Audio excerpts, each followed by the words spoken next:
नमस्कार दोस्तों, मेरे चैनल हाउस द चार्ट में आपका स्वागत है। आशा करते हैं आप सभी शुभ कुशल मंगल है। Hello everyone, welcome back to my channel house the chart. I hope you are all doing well.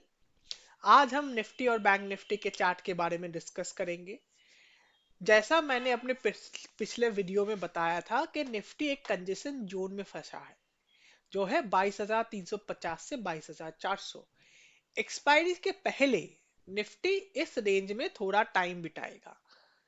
इसमें क्या होगा कि जो कॉल और पुट के जो वैल्यूज है वो नीचे होगा, तो जो कॉल राइटर्स है खड़े हुए 22,500 में, तो उनका जो वो तो यही चाहते हैं क्योंकि वो लोग कॉल बेचते हैं पहले, उसके बाद कम वैल्यू में कॉल खरीदते हैं।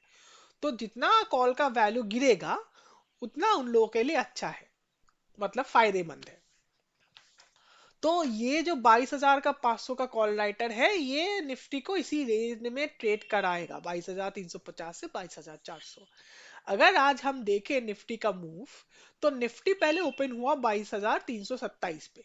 उसके बाद उसने 22,224 का लो बनाया है, और उसके उस लो से वो जाके फिर क्लोज हुआ है 22,474 में, लेकिन हाई बनाया है 22,493 का।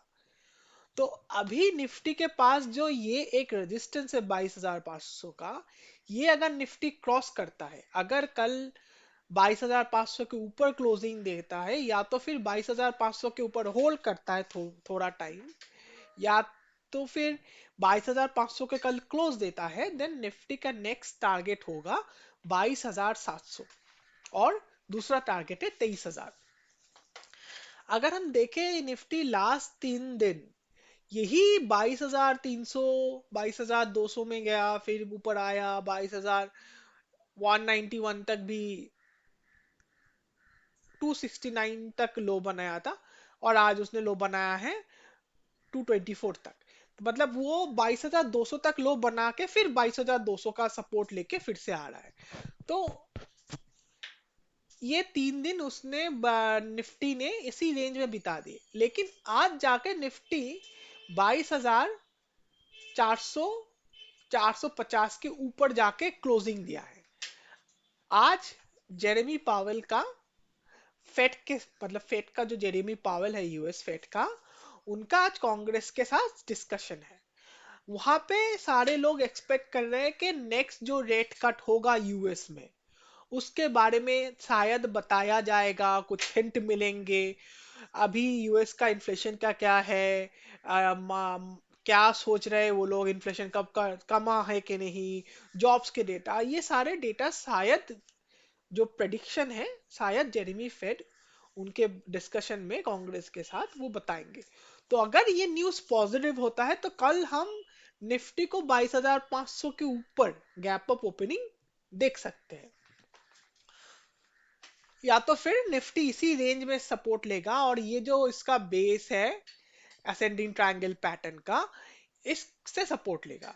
अब मैंने अपने पिछले वीडियो में बताया है कि ये जो असेंडिंग ट्रायंगल पैटर्न निफ्टी में बनाया है, जहां पे निफ्टी बहुत दिनों तक फंसा था इस रेंज में, उसका उसने ब्रेकआउट दिया जब भी उसने ये क्रॉस किया 22,300 का मान। अभी उसके ऊपर ही ट्रेड कर रहा है, उसके ऊपर ही बंद हो रहा है। तो अगर ये न्यूज आपका जेरेमी फेटवा जो डिस्कशन है उसमें कुछ पॉजिटिव न्यूज आती है, तो हम लोग निफ्टी को 22,500 क्रॉस करके देख सकते हैं, या तो फिर 22,700 भी कल पॉसिबल है एक्सपायरी में। तीसरा हम लोगों का दूसरा टारगेट है 23,000, वो भी आ सकता है अगले अगले कुछ हफ्तों में। महीने नहीं बोलूंगा, क्योंकि ये जो असेंडिंग ट्रायंगल ब्रेकआउट होता है, ये बहुत बड़ा बुलिश ब्रेकआउट होता है। तो इसमें एटलीस्ट 1,000 से 2,000 पॉइंट का मूव होता है। अगर न्यूज खराब होता है, तो निफ्टी कहां सपोर्ट ले सकता है? पहला सपोर्ट निफ्टी का होगा 22,300, दूसरा सपोर्ट है 22,000, और तीसरा सपोर्ट है 21,800। 22,200 निफ्टी के लिए बहुत ही स्ट्रॉन्ग सपोर्ट है, और 21,800 भी। मेरे को नहीं लगता कि इतना कुछ नेगेटिव आ सकता है जिसपे निफ्टी आपका 22,000 तक गिर सकता है। लेकिन आपको हमेशा दो दो मूव के लिए, दोनों दिग के मूव के लिए तैयार होना चाहिए। ट्रेडर कभी भी पॉजिटिव या नेगेटिव, बुल या बेयर होके नहीं उतरता, उसको न्यूट्रल होके उतरना पड़ेगा। तभी आप पैसा कमा पाओगे इस मार्केट में। अगर आप सोच रहे हो कि मेरा निफ्टी बढ़ेगा, हम मैं से जब बढ़ेगा तब तेजी के सौदे लूंगे लूंगा, तो ये गलत है। क्योंकि आप तेजी के सौदे लेंगे लेकिन आपको तेजी नहीं मिलेगी, आपको मिलेगी मंदी, और इसमें आपका ही पैसा जाएगा। तो हमेशा आपको न्यूट्रल होके उतरना है। इसलिए जब भी मैं कोई एनालिसिस करता हूं तो मैंने दो ही रेंज बताता हूं, ऊपर का रेजिस्टेंस भी और नीचे का सपोर्ट भी। ऊपर का टारगेट भी, नीचे का सपोर्ट क्या होता है, नीचे कहां तक टूट सकता है वो भी बताता हूं। तो जैसा मैंने बताया, अगर आप देखेंगे तो ये निफ्टी का ये जो 22,000 का सपोर्ट है, ये जो ट्रायंगल उसने बनाया है असेंडिंग ट्रायंगल पैटर्न, उसका जो बेस है वो 22,000 का ही है। तो यहीं से वो सपोर्ट लेगा, उसमें पहले लिया भी है और ये आगे भी वहीं से लेगा। अगर टूटता है यहाँ से 22,300 अगर तोड़ता है तो वहां 22,000 जाके वो जरूर सपोर्ट लेगा। तो ये रही निफ्टी की बात। So as I discussed in my previous video that Nifty has given a breakout of an ascending triangle pattern, which is a very bullish reversal. Now in the last few days, last 3 days, Nifty was trading in this zone of 22,350 to 22,400. Today Nifty opened around 22,327.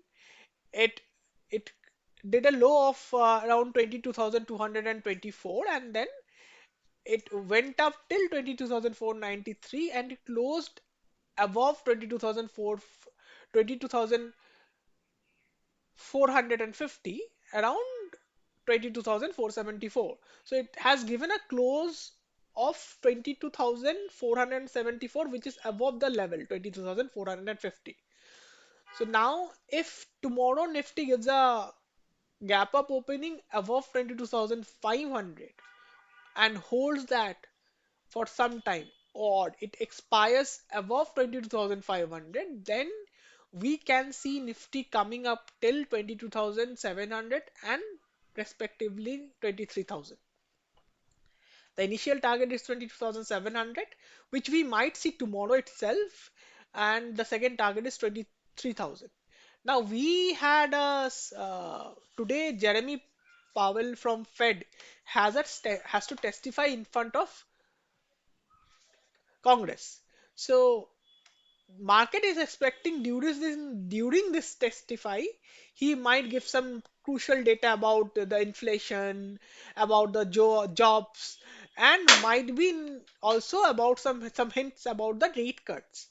Now if Jeremy Powell gives some certain hints which are positive, then we can definitely see market tomorrow opening up, giving a gap up opening above 22,500. But if it is negative, then where is the support? The first support for Nifty at the moment lies at 22,300, which is base of this triangle, upper base. The second support lies around 22,000, which is the lower base of this triangle. If it breaks both of this support, then Nifty can come down to 21,800, which is a very, very strong support. I'm emphasizing myself, it is saying that it is a very, very strong support. It is a very, very strong support for Nifty. Now it depends on tomorrow's so today's news and how market takes that news, the US market, and based on that we can see a up move or a gap down. Now on a market you should be always neutral. You should always go on a market with a neutral view. You should expect a gap up, you should expect a gap down, you should expect that market can go up and market can go down, because nowhere in the world the market moves only one way. Market always moves in a zigzag pattern. It will go up, it will go down, it will go up, it will go down. That's how market works. You cannot be only positive or only negative. There is nothing like that. If you want to trade in market, you have to have both views, that yes, it can go up, it can go down as well.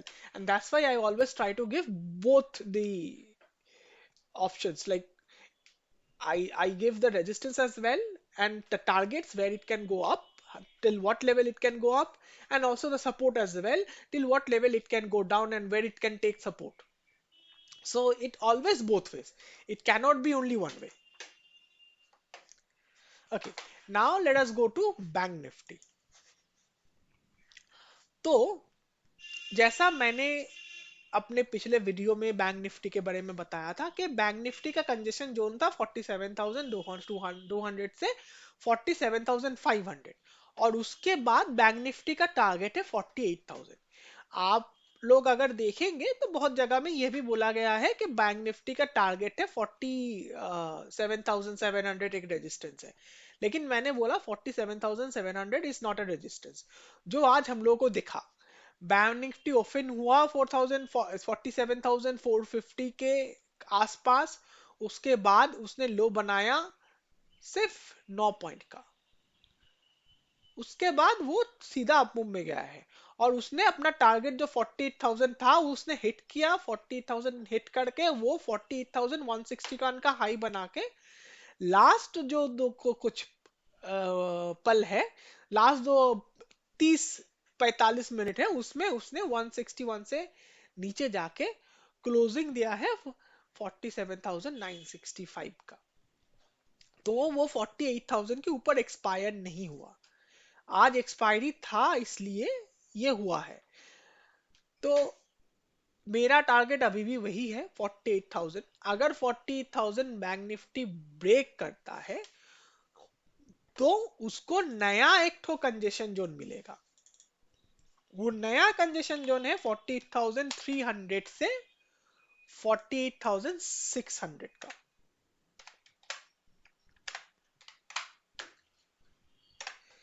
ये congestion zone अभी अगर Nifty cross करता है तो Nifty का next target है 48,800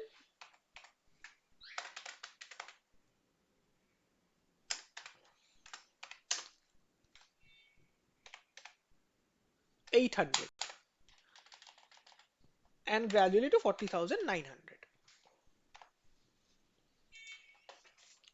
तो जैसा मैंने बताया था पहले कि अगर ये इस कंजेशन जोन में फंसा रहेगा तो क्या होगा कि आपका वो जो कॉल का जो पुट का प्रीमियम रहता है वो डीके होता है।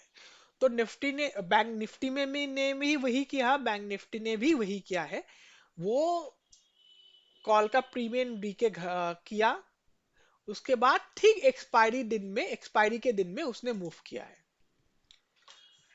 अगर कल बैंक निफ्टी 48,000 के ऊपर ओपन करता है और करके होल्ड करता है तो हम लोग फर्स्ट टारगेट देखेंगे 48,300, और उसके बाद 48,600 का।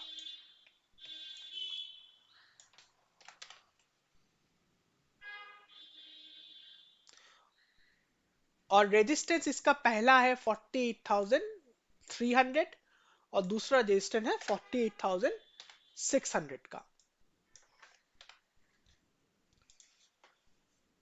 अगर बैंक निफ्टी 48,600 क्रॉस करता है तो बैंक निफ्टी 49,000 एंड 50,000 तक भी जाएगा अगले कुछ हफ्तों में। बैंक निफ्टी ने एक इन्वर्टेड कप एंड हैंडल जो पैटर्न बनाया था, उसका उसने ब्रेकआउट जब देगा वो है 40,636 के ऊपर। ये पैटर्न उसने पहले भी बनाया है अराउंड जून महीने में, जून से सितंबर में। वहां पे आप देखोगे तो उसने जो inverted cup and handle pattern बनाया था, तो उसने वो हैंडल का जब बेस को ब्रेक किया, वो गया, टच किया ऑलमोस्ट आसपास, कप का जो बेस है उसके आसपास के घूम के वो नीचे गया। इसका भी हैंडल, मतलब इसका कप और हैंडल का जो लोअर बेस है उसको ब्रेक करके सपोर्ट लेके फिर जब ऊपर गया, और फिर जब उसने इन्वर्टेड हैंडल का बेस तोड़ा, तो वो वहां से कप, इन्वर्टेड कप का भी हैंडल तोड़ा है, हैंडल का जो बेस है वो रेंज भी तोड़ के वो सीधा 2000 पॉइंट तक गया है।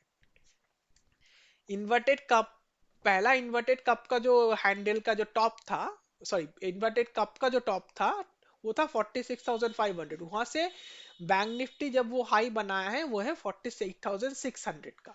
तो 2000 पॉइंट का आपका गैप डिफरेंस है।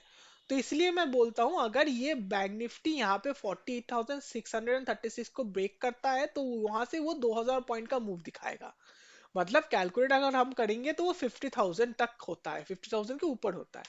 लेकिन 50,000 एक साइकोलॉजिकल मार्क है, तो हम लोग अभी के लिए 50,000 ही पकड़ेंगे।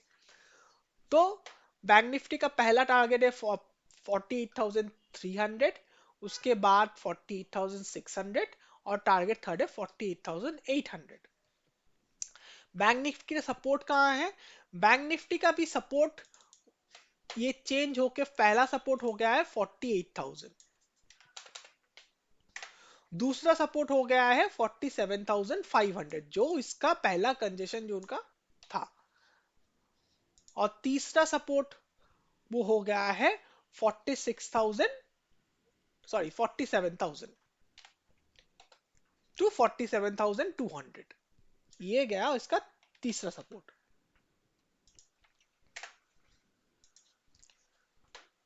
तो अभी फेड का न्यूज के लिए वेट करते हैं, उसके बाद ही हम लोग देख पाएंगे कि कल ये गैप अप ओपनिंग देता है या नीचे ओपन करता है। So as I've spoken in my earlier videos, I have said that the Bank Nifty was in a congestion zone, and when it gives a breakout of that congestion zone, it will reach the target of 48,000, and it will not linger around 47,700 like a lot of people thought and said. I have, like, a lot of other people has also said to me that why you're saying that 47,700, because that's why are you not saying that? Because for me 47,700 was not a resistance. There was a congestion zone, it crossed that congestion zone, then I expected another 500 points to be 500 points move. So it exactly happened the same way. Bank Nifty gave an opening of 47,451. It made a low of 47,442, and from there it went till 48,161. That's the high. Yes, for the last 45 minutes, Bank Nifty did came down around 200 points from its top, and closed around 47,965. But right now, what are we expecting from Bank Nifty? So if Bank Nifty tomorrow opens up above 40,000 and stays there and holds that opening, it will, the first target for Bank Nifty is around 48,300, second is 48,600, and third is 48,800.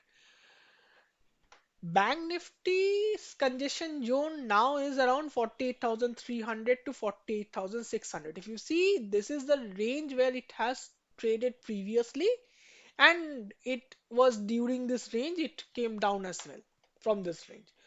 So this is a congestion zone definitely, and if it crosses and holds above this range, crosses 40,600, then we can see a move around 48,800 and gradually to 50,000. Now, what is the support? The support is, the first support for Bank Nifty is around 48,000, which is a very strong support. The second support is around 47,500. That is the second support. And the last support, that the third support, is around 47,000 to 47,200. Now, since the Jeremy Powell has a discussion with Fed, sorry, Jeremy Powell from Fed has a discussion with the Congress. He has to testify in front of Congress, and if any positive news comes from that, we can expect the market to go up based on the news reactions. As I've said earlier also, that gap up opening, gap down opening does not always depends on the charts itself. Sometimes it's also based on the news that comes up. And on a market, you cannot actually go on a single mindset. You cannot only think about doing like making a positive trade or making only of a negative trade. You have to be neutral. You cannot be always bullish or you cannot be bearish only. So based on the news, we have to wait. Let us see how what comes up from that discussions, and based on that, the market will do its move. But considering all of this, this is the congestion zone from Bank Nifty, this is the resistance, and this is the targets. So it will behave according to this, regardless of the news. If it is a positive news, it will behave on a bullish way and try to hit these targets. And if it is a bearish, this is negative news, then it will try to take support from and give a bearish move and take support from this supports that I have shared. So that's all for today. Let me know if you want to add something up, and if I'm missing something. Your suggestion is very important for me. I'll request you to please subscribe and share my channel. I'm trying to improve my communication and the way I portray my knowledge to in front of you guys. If I'm missing something, please let me know. तो आज के लिए इतना ही. सो दोस्तों, मैं आपको ये बोलूंगा कि आप कृपया मेरा चैनल को सब्सक्राइब कीजिए. और अगर आपको लगता है कि मैं कुछ मिस कर रहा हूँ और मेरे को कुछ ऐड करना चाहिए, तो वो प्लीज़ मेरे को कमेंट्स में बताइए. आपका सपोर्ट मेरे लिए बहुत इंपॉर्टेंट है. अगर आप सपोर्ट करेंगे तभी ये चैनल ग्रो कर पाएगा. सो प्लीज़ आप वो सब्सक्राइब कीजिए और सपोर्ट कीजिए और मेरे को बताइए अगर कुछ कमी भी है. अगर आप बताएंगे मेरे को कि क्या कमी है, तो मैं वैसे इम्प्रूव कर पाऊंगा. तो आज के लिए इतना ही. धन्यवाद.